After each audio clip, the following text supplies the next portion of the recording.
Muy bien.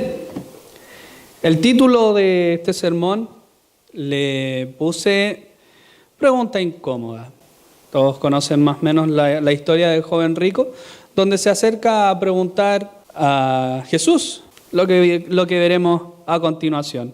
Pero a manera de introducción, tengo que decir que cuando yo llegué con mi familia a la iglesia presbiteriana, hace varios años ya, todo era muy bonito, la enseñanza obviamente muy cristocéntrica, las alabanzas tenían sentido, la búsqueda constante de glorificar al Señor en todo, era todo muy bien, muy bonito.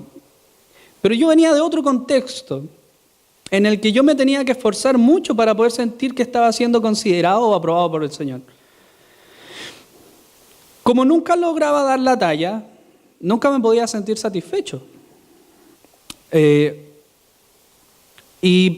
Nunca me podía sentir satisfecho y pecaba. Estaba muy desordenado y sentía la carga del pecado que no me dejaba tranquilo. Entonces recuerdo una vez que un hermano X de la congregación allá en Valparaíso dijo: hermanos, es el momento de confesar nuestros pecados.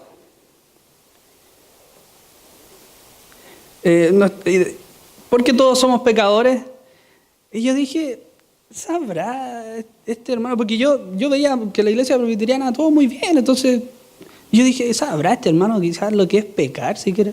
Yo dije, tal vez le rayó el auto a alguien, pero más que eso no creo, si no deben ser tan pecadores. Bueno, entonces obviamente pasaron dos cosas aquí, que yo estaba idealizando mucho la iglesia, y segundo, que yo no me estaba dando cuenta que el hermano efectivamente estaba confiando en el Señor. Y yo tenía puesta mis confianzas en mis propias fuerzas y no estaba dejándome guiar por el Señor. Con respecto al texto, vemos cómo nuestra confianza a veces la depositamos más en otras cosas, e incluso a ojos cerrados, que con los ojos abiertos al mismo Señor. Este texto viene de contexto de una parábola donde había hombres que se consideraban justos, donde uno se consideraba tan justo que llegaba incluso a menospreciar al otro porque no era tan justo como él. Luego de esta parábola viene el tema de con los niños, y Jesús comienza a hablar del reino de Dios y quiénes podían entrar. Entonces, en este contexto donde hay algunos que se consideran justos y el reino de Dios, es donde aparece nuestro personaje, el joven rico. Lucas lo describe más bien como un hombre principal. Y el primer punto del mensaje, yo lo titulé, es mejor no preguntar. A veces es mejor no preguntar. Este texto va desde el versículo 18 hasta el versículo 21, para que vamos viendo. Tenemos que partir siempre por el principio. El hombre principal, dice Lucas. Mateo dice, vino uno, porque debe saber usted que esta historia es sinóptica, se repite en dos evangelios más. Y luego Mateo también lo describe como joven. Marcos no menciona la juventud del personaje, pero Lucas, como buen médico, dice que es un hombre principal. Esta palabra principal nos muestra que el hombre tenía un cargo muy importante. Se dice que probablemente tenía un cargo en el Sanedrín, o que era un oficial muy importante de alguna sinagoga, porque era muy rico.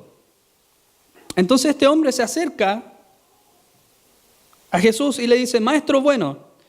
Y fijémonos también en esta parte del texto, porque el hombre reconoce en Cristo una autoridad. Otra traducción de maestro puede ser rabí o excelencia. Entonces reconoce en Jesús efectivamente esta autoridad. Ciertamente no se sabe si es que fue intencionalmente con el fin de adular o no. Pero podríamos ver incluso entre líneas que la intención era un poco halagar al Señor. Esta técnica es conocida como ablandar antes de entrar a preguntar algo. Es casi milenaria. Yo tengo bueno, ahí vieron, tengo la oportunidad de venir con mi familia, tengo dos hijos, y la chiquitita, cada vez que quiere algo, empieza papi bueno, papi lindo, cómprame un heladito. No, hija, papi malo. Pero empiezan así, y esta técnica de la manipulación, no sé de dónde la aprendieron, porque es como que viene con el pecado del ser humano. Y esto es lo mismo que hace el hombre con Jesús. Y cuando le dice maestro bueno, Jesús le dice, a ver, para un poquito. ¿Por qué me dices bueno? Si técnicamente lo que tú me quieres preguntar va por otro lado. ¿A qué viene esto? Entonces le dice, no hay ninguno bueno. Nadie en el mundo puede ser considerado bueno, sino Dios. Ahora, volvamos a ver la forma en que Lucas menciona las cosas importantes. Lucas, detallista, médico. En esta parte del texto no menciona en ningún lugar que Jesús dijera que Él no sea el bueno. Entonces Jesús no dice, no, yo no soy bueno, sino solo Dios. Entonces lo que Él está diciendo entre líneas es, ¿por qué me dices bueno? Solo Dios es bueno. Fíjate lo que estás diciendo, porque yo soy Dios. Ahora lo que Jesús probablemente se dio cuenta es que el hombre no estaba necesariamente haciendo una confesión teológica de la divinidad de Cristo, sino que estaba simplemente tratando de adularlo. Para caerle en gracia, obviamente. Sin embargo, Jesús sí hizo esta declaración. Yo soy Dios. La hizo entre líneas. Luego de esta adulación vemos la pregunta de este joven rico. La pregunta era, ¿qué cosa tenía él que hacer? ¿Él qué tenía que hacer para heredar la vida eterna? El concepto de vida eterna es un concepto que era comprendido por los judíos con relación a la resurrección. Entonces esto también nos ayuda a ver que el hombre principal, o joven rico, como se pueda conocer, sí tenía una estrecha relación con algún cargo judío importante. Ahora, volviendo al tema del querer hacer, el que nosotros queramos hacer algo para ganar el perdón de Dios o el favor de Dios, como yo mencioné al principio, que uno se esforzaba mucho, es algo que está dentro de nuestra naturaleza, pero es nuestra naturaleza pecaminosa. ¿Y por qué pecaminosa? Porque es pecado creer que puedo darle algo al Señor o hacer algo para ganarme su perdón, para ganarme su favor. Nada de lo que nosotros podamos hacer va a mover al Señor, nada lo va a mover a Él. De otra forma, Dios no sería completamente Dios, sería un Dios a medias, que pone reglas que pueden ser cumplidas sin la ayuda de nadie más y que las podríamos cumplir nosotros. Pero nosotros sabemos que los mandamientos fueron dados al ser humano para que nos diéramos cuenta de la necesidad de la ayuda que necesitamos para cumplir esta ley. Porque la ley era y es imposible cumplirla totalmente. Y quien pecara en la ley, en una, se hacía transgresor de todas. Un solo pecado significaba la muerte de la persona. Necesitábamos a alguien, y ese alguien era, es y siempre será Cristo. Lo peor de la escena es que este hombre aparentemente no podía entender la dificultad de la ley 100% sin pecar. Y en su falta de comprensión, este hombre estaba preguntando cómo podía ser más apto delante de Dios, más apto de lo que él ya se consideraba, y así alcanzar esta vida eterna. Entonces Jesús le dice, los mandamientos sabes. Mateo 19, donde se escribe la historia también en el otro evangelio, el diálogo es un poco más completo, porque Jesús le dice, si quieres heredar la vida eterna, que guardes los mandamientos entonces. Y el hombre rico le dice, ¿cuáles? Y esta es una acción un tanto soberbia, porque probablemente se consideraba el hombre más recto de la historia en la tierra. Porque al decir cuáles es como que si dijera, ¿acaso se me olvidó alguno que no he cumplido? Y entonces Jesús le empieza a mencionar los mandamientos. Y solamente le habla de los que tienen relación con el hombre. Nosotros sabemos que los 10 mandamientos se dividen en dos: 4 que están relacionados directamente con el Señor y 6 que están relacionados directamente con el hombre. Y de estos 6 solo le menciona 5. No adulterarás, no matarás, no hurtarás, no dirás falso testimonio y honra a tu padre y a tu madre. Ahora, si ustedes buscan en Mateo, van a encontrar que agrega la parte donde dice: y amarás a tu prójimo como a ti mismo. Pero este es un resumen. Como cita Cristo, Cristo cita del mismo Antiguo Testamento esta parte del resumen. Y el hombre no se da cuenta que solamente le mencionó 5 y le faltó 1. Porque le dice: pero si eso yo ya lo he cumplido desde mi juventud, ¿qué me falta? Es como decir: ¿en serio me falta algo? Yo ya lo he hecho todo. Todo esto que tú ya me estás diciendo, yo ya lo hice.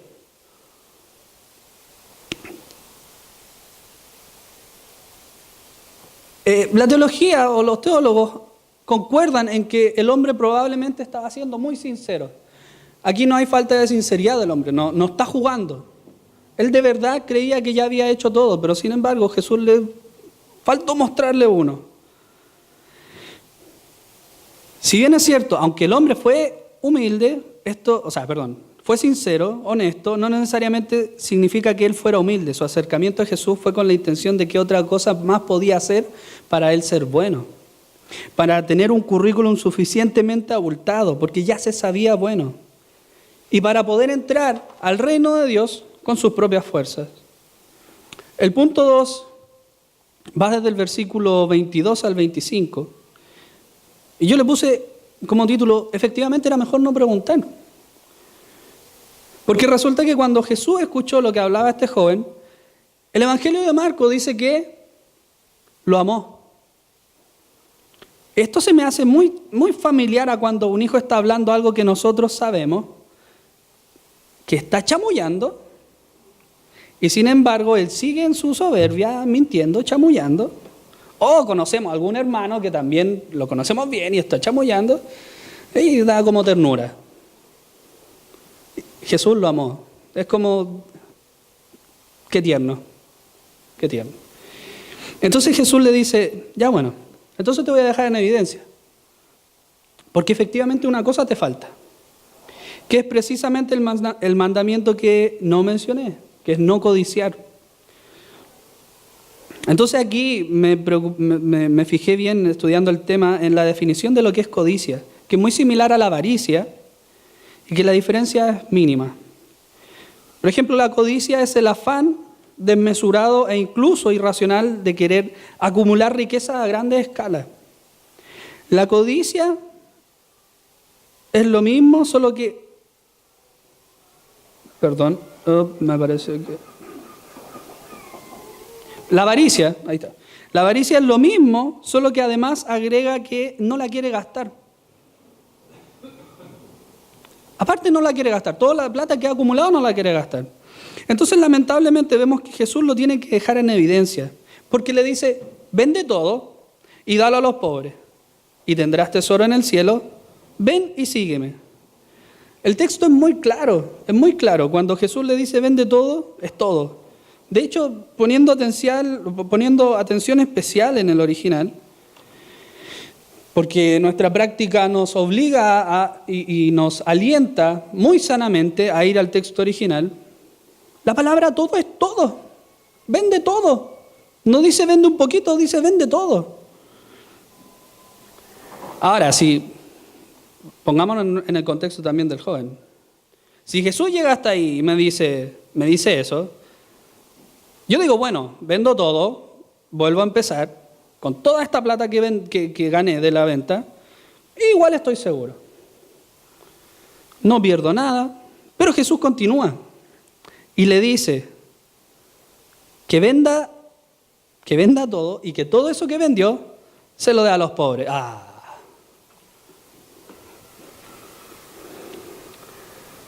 Todo lo que ahorré, lo que invertí, trabajé, multipliqué, tengo que venderlo y darlo a los pobres. No. Pongámonos también en el lugar del joven rico. Fácil no es. Podríamos decir que es fácil, pero vamos viendo. Ahora, si es que yo creo que este joven no escuchó después lo que venía, porque la segunda parte dice, tendrás tesoro en el cielo. Y claramente no le importó a qué se refería este tesoro en el cielo, porque ¿qué es tener el tesoro en el cielo? Un concepto incluso pareciera muy abstracto para un joven rico que lo tiene todo ahora mismo. De todas formas, es mucho más sencillo de lo que parece, ya que el tesoro es donde yo tengo puesto mi corazón, donde yo tengo puesta mi confianza, mi esperanza. El tesoro es lo que yo más quiero. Entonces, le dice, vende todo y tendrás tesoro en el cielo, porque tu confianza ya no va a estar más en las riquezas. Tu confianza no va a estar en todas las cosas que tú has obtenido, incluso de manera justa. Que aquí no se está poniendo en tela de juicio la honestidad ni cómo este hombre se ganaba las cosas. Incluso de manera justa, sino que tu confianza va a estar en algo que es mucho más grande. Tendrás tesoro en el cielo, o sea, Dios mismo. Y al final, más encima le dice, ven y sígueme. Algunos creen que este hecho de decirle ven y sígueme significaba probablemente que lo estaba llamando a ser un discípulo. Porque precisamente alguno de los discípulos los llamó de esa forma. Ven y sígueme. Sin embargo, esto vendría a ser un poco más de especulación. Cómo funciona la soberanía de Dios, nosotros no sabríamos si iba a ser o no. Cuando el joven escuchó todo esto que Jesús le estaba diciendo, se entristeció mucho. Algunos incluso podrían pensar, Jesús mal evangelista, joven rico, imagínense el diezmo, ¿no? ¿Cómo lo habríamos tratado nosotros incluso? Como dice Santiago 2 del 1 al 3, ahí búsquenlo después ustedes. Siéntate aquí, pasa para acá, joven rico. Bueno, mal evangelista. El texto nos muestra que el joven se entristeció porque era muy rico. De verdad, dice el Evangelio que era muy rico. Eso nos muestra que el tesoro de este joven estaba puesto en la riqueza. Por eso se entristeció. Mateo y Marcos nos muestran que Jesús vio cómo el joven se iba luego de esta declaración. El joven se fue. Entonces, al ver esto, dice lo siguiente: cuán difícil es que los que tienen riqueza entren al reino de Dios.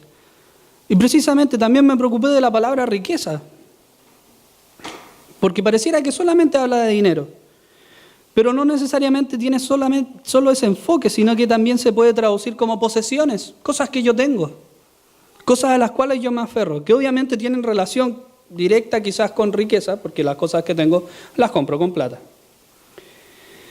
Pero si le quitamos la carga del dinero, nos quedamos con el hecho de que las personas tienen cosas y en esas cosas tienen la tendencia a poner su confianza.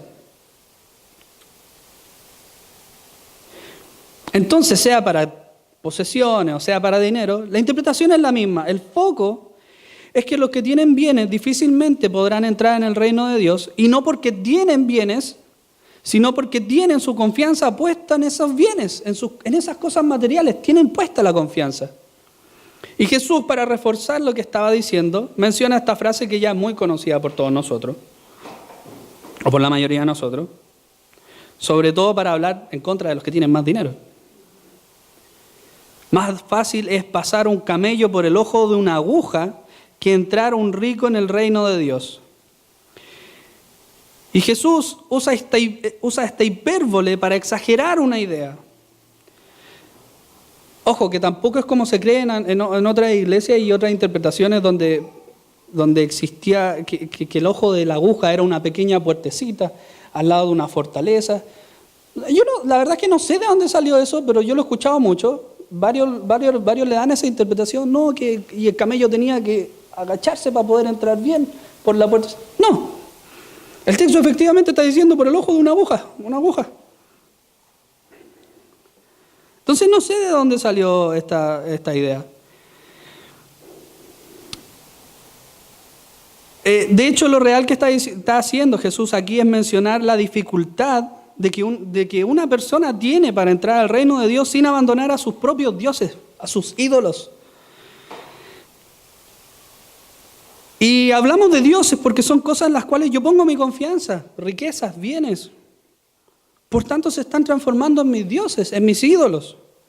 Pero si yo creo en el único Dios verdadero, por consecuencia, tendré acceso al reino de Dios y lo único que me importará será glorificarlo a Él. No depende si... Este texto, hermanos, no tiene que ver con tener o no tener dinero. Este texto está enfocado en la confianza del Señor. El tercer punto, yo lo titulé, ya que preguntamos, ahora escuchamos. Va desde el versículo 26 al 30. El texto dice que los que oyeron se preguntaron muy asombrados. Y curiosamente, solo Mateo y Marcos se detienen en este detalle del asombro. Lucas no lo menciona. Y terminaron preguntando, entonces, ¿quién será salvo? Quizás quedan sorprendidos porque el judío tradicional ve en la bendición material una especie de favor de parte de Dios, una especie de favor espiritual de parte de Dios, una aprobación divina. Y esto me recuerda mucho a las discusiones que hay entre hermanos a veces, que Dios está más conmigo porque yo tengo más, o Dios está más conmigo porque tengo más salud. No se asombre, estas son discusiones que hay en la iglesia. Son discusiones reales, no sé si aquí, espero que aquí no, pero pasa esas cosas.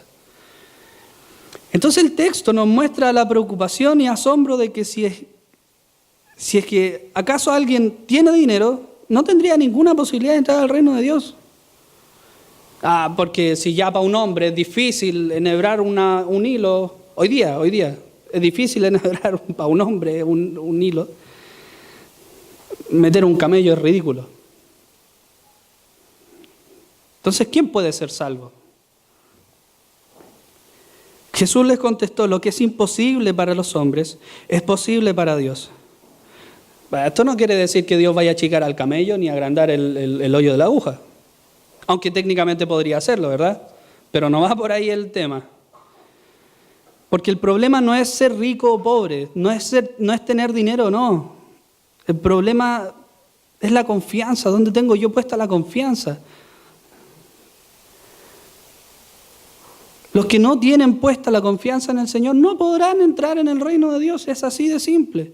Y confiar en el Señor significa depender totalmente de Él, depender en todo sentido, espiritual, física, económica, laboral, emocional. El área que usted tenga de ejemplo, si no depende de Dios, debe arrepentirse. Qué duro parece esto, pero debe arrepentirse.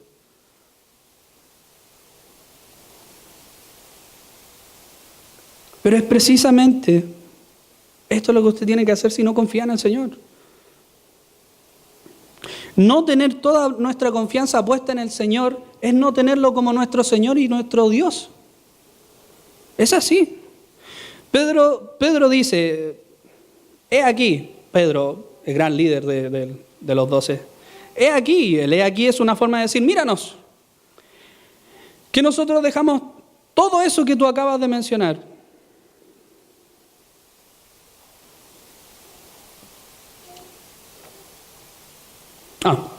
Perdón.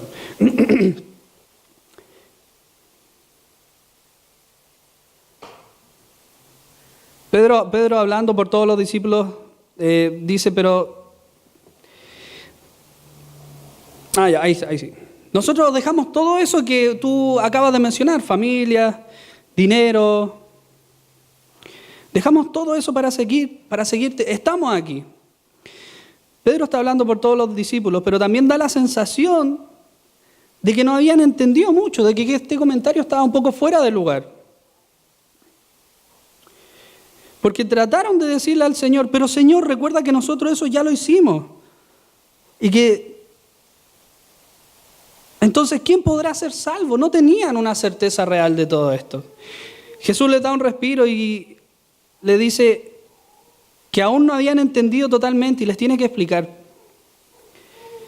que no hay nadie que no deje cosas en este mundo, que no vaya a recibir más ahora mismo y en la vida eterna. Y no estoy hablando de riqueza, hermano. ¿Qué cosas tenían que dejar? Casas, padre, hermano o mujer o hijos. Los que hayan dejado eso en favor del reino de Dios iban a recibir mucho más. No estén pensando en dejar la casa cuando termine el culto, por favor. No es la idea. No me diga que sintió la necesidad de ser bíblico. Tengo que dejar la casa. No es lo que quiere decir el Señor, sino que tiene que ver con quien tenga dificultades de dejar algo por el Señor, entonces no puede seguir al Señor libremente. A eso se está refiriendo. Porque su confianza está puesta en las otras cosas. Es cierto, dejar la sensación de estabilidad, por ejemplo, en una casa pagada, difícil. Dejar esa sensación de estabilidad de una profesión rentable, la estabilidad de un buen sueldo, la estabilidad familiar, la devoción a veces irracional por los hijos, incluso por encima del Señor. Dejar esas cosas por servir al Señor. A la que nos cuesta dejar a la suegra, pero ahí no iríamos al tiro. Pero dejar las otras cosas, perdóname. Dejar las otras cosas, cuesta. Si es cierto, cuesta. Pero si cambiamos nuestro enfoque en que cualquier tipo de estabilidad que nosotros tengamos no puede estar por encima de la confianza y la estabilidad verdadera que el Señor nos da, entonces estamos mejorando. Ninguna cosa puede estar por encima del Señor. No puedo poner mi confianza por encima en otras cosas que no sean el Señor por ningún motivo. Por eso el Señor les dice que recibirán mucho más en este tiempo y en el siglo venidero, que es la vida eterna. En la eternidad con el Señor. Y precisamente esta palabra, vida, está relacionada con la vida espiritual. Y también me fijé un poco en el texto original, que esta puede ser traducido, o tiene tres formas de leerse en el Nuevo Testamento, que son bios, suche y zoe. Las dos primeras están relacionadas estrictamente con la vida terrenal, la vida física. Y la vida zoe, como lo menciona el texto en este lugar, está hablando para referirse a la vida espiritual. Por lo tanto, habla de la vida que viene, la vida eterna. Y siempre es bueno un poco aclarar este tema. Pero, ¿y qué han recibido los apóstoles en ese mismo momento? Hasta ahí, ¿qué habían recibido? Los apóstoles habían recibido la presencia física del Salvador, la luz y la comprensión de muchos pasajes de la Escritura. También un gozo particular. Y luego recibirían la presencia real y concreta del Espíritu Santo en sus vidas. En ese siglo cuando empezó. Hechos capítulo 2, pueden revisar. Esto es mucho más importante que cualquier cosa que pudieran haber tenido los discípulos hasta ese momento. Mucho más importante. Y finalmente obtendrían la vida eterna con Cristo. El enfoque de esta historia del joven rico no está en la salvación de la persona. Aquí no está hablando de salvación precisamente. El énfasis del texto está en la confianza que debemos tener y en la dependencia total que deberíamos tener en el Señor. Y de manera realmente total. Porque desde el inicio de nuestras vidas hasta el final de nuestras vidas, todo está en las manos del Señor. Todo. Hermanos, todo está en las manos del Señor. Fíjese que yo tenía una idea muy equivocada de lo que era la estabilidad económica porque tenía la sensación de que el negocio inmobiliario, por ejemplo, era uno de los negocios más seguros y rentables. Pero basta una pequeña crisis económica nacional para que la estabilidad de cualquier negocio, incluso el inmobiliario, se venga abajo. De hecho, los precios inflados que hay hoy día va a hacer que esto en cualquier momento colapse, quizás. O una expropiación, lo que sea. Y yo tenía mi confianza puesta quizás en eso. No, yo no tengo, no soy empresario inmobiliario, pero yo miraba me proyectaba para allá. Entonces yo decía, yo voy a comprar una casita, voy a comprar 2, después 3. Y yo estaba poniendo mi confianza en eso. Mi estabilidad financiera, mi estabilidad económica y emocional, en eso. Para yo después caminar tranquilo con el Señor, así cualquiera, ¿no? Pero fuera del Señor no hay nada seguro. Fuera del Señor no hay nada seguro. Por eso el texto nos llama a depender totalmente del Señor. Y yo sé que cuesta. Yo no voy a elevar este sermón a algo que fuera fácil. Cuesta. Sé que cuesta. Tenemos hijos, tenemos familia, tenemos casa que mantener, tenemos un trabajo que cuidar. Lo sé, es difícil. Pero el Señor nos llama a confiar solamente en Él. Él puede hacer maravillas. Escuche, el Señor puede hacer maravillas con nada. El Señor puede hacer maravillas con nada. No todo depende del dinero. Nuestro Dios no es el dinero, como sí lo era del joven rico quizás, porque nunca más se supo de él, ni para bien ni para mal. Pero sí su Dios era el dinero, por lo menos en ese momento, porque no pudo vender sus cosas porque su confianza estaba en lo mucho que él tenía, que le permitía vivir tranquilamente, sí.